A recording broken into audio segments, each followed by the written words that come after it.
For the opportunity, Mahatma Gandhi ஊரக வேலைவாய்ப்பு உறுதியளிப்பு திட்டம் 100 நாள் வேலைவாய்ப்பு திட்டம் நாடு முழுவதும் மிகப்பெரிய நெருக்கடியை எதிர்நோக்கி வருகிறது. தொடர்ந்து 100 நாள் வேலைவாய்ப்பிற்கான நிதி ஒதுக்கீடு ஒன்றிய அரசால் கடுமையாக குறைக்கப்பட்டு வருகிறது. 2,70,000 கோடி ரூபாய் நிதி ஒதுக்கீடு தேவை என்றால் வெறும் 86,000 கோடி ரூபாய் மட்டுமே நிதி ஒதுக்கீடு செய்யப்படுகிறது.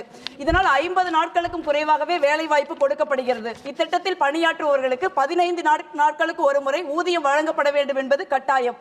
இப்பொழுது 4 முதல் 5 மாதங்கள் வரை ஊதியம் நிலுவையில் உள்ளது. நாடு முழுவதும் 12,219 கோடி ஊதியமாகவும் 11,227 கோடி கட்டுமான பணிகளுக்கும் மொத்தம் 23,446 கோடி ரூபாய் நிலுவையில் உள்ளது.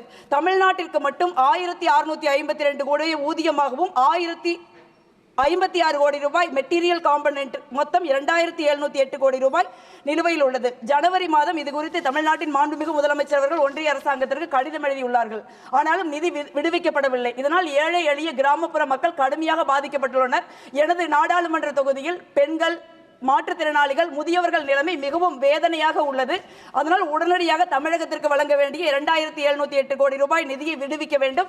காங்கிரஸ் ஆட்சி காலத்தில் வழங்கியதை போல 100 நாட்கள் வேலைவாய்ப்பை உறுதி செய்வதோடு ஊதியத்தை 400 ரூபாயாக உயர்த்தி கொடுக்க வேண்டும் என்று கேட்டுக்கொள்கிறேன். நன்றி.